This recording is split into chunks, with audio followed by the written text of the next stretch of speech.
Agora a participação da nossa companheira jornalista Vera Magalhães. Vera, bom dia. Tiago, para você, para todo mundo aí no estúdio da Jovem Pan e para todos que nos ouvem e nos assistem nesta quinta-feira.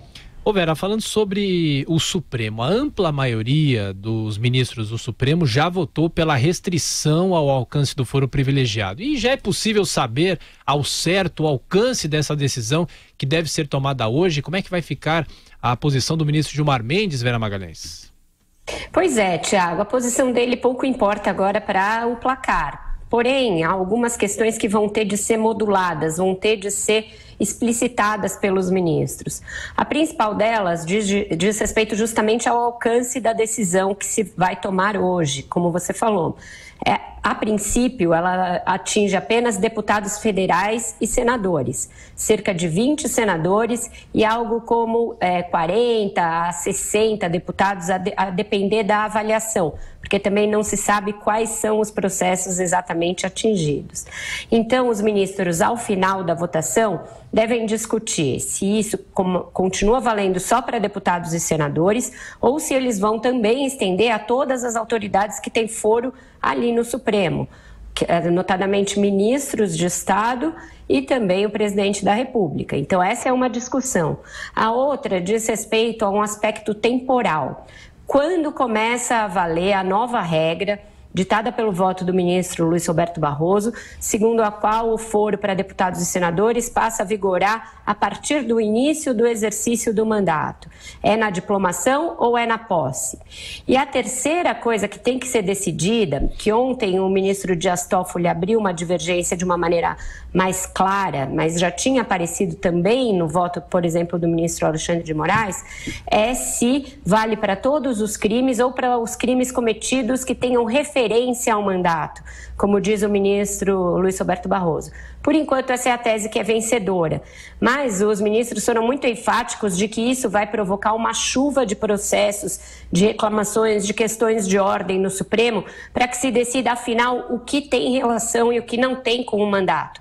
Por exemplo, uma briga dentro do gabinete, mas porque um assessor e um deputado estão disputando a mesma mulher. Isso é concernente ao mandato? Afinal, foi dentro da Câmara, foi dentro do gabinete, mas não tem nenhuma relação com o mandato. Ainda assim, pode demandar uma questão de ordem no Supremo e, em vez de desafogar a pauta, isso acabaria fazendo com que houvesse o efeito oposto, uma chuva de processos no Supremo. Então, são muitas as filigranas ainda a serem acertadas. Isso decorre do fato de que o ministro Barroso fez foi aproveitar uma causa que estava correndo lá no Supremo para suscitar essa discussão, uma vez que o Congresso nunca faria isso de motu próprio, nunca faria isso por vontade própria.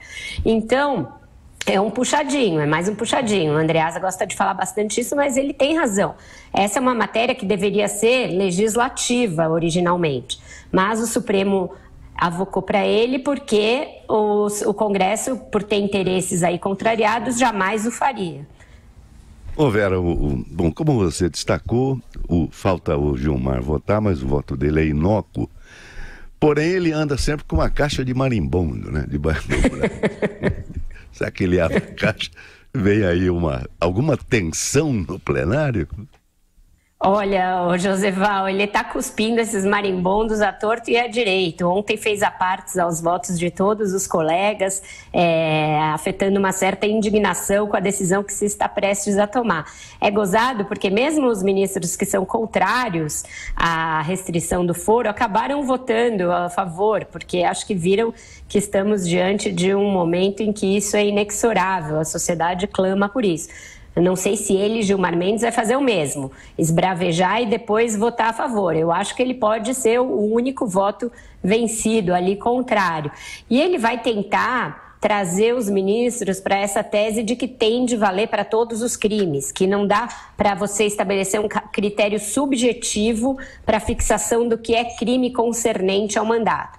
Nisso, se ele não for com os marimbondos na boca, ele pode até conseguir algumas adesões. Joseval, ontem, depois do julgamento, alguns ministros se reuniram numa rodinha, ponderaram sobre essa questão da subjetividade que fica nessa definição do que é crime concernente ou não ao mandato.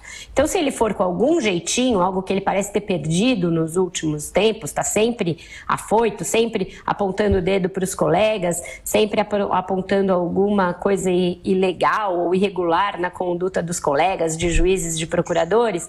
Então, se ele tiver alguma diplomacia, pode ser que ele angarie alguns votos e eles modulem esta questão material. O que é um crime concernente ao mandato, vale para todos os crimes, não vale, etc. Então vamos ver se ele vai vir bonzinho ou se vai vir Gilmar dos últimos tempos aí, com fogo nas ventas. Ô Vera, estaremos acompanhando você e toda a nossa equipe mais tarde aqui na programação da Jovem Pan, já com talvez uma definição do Supremo com o martelo batido. Bom trabalho, Vera, até mais tarde. Bom trabalho, você está sendo bastante otimista, Thiago Berracho. Vamos ver se você consegue vencer dessa vez. Quem Bom sabe? Trabalho para você. Amanhã conversamos, então.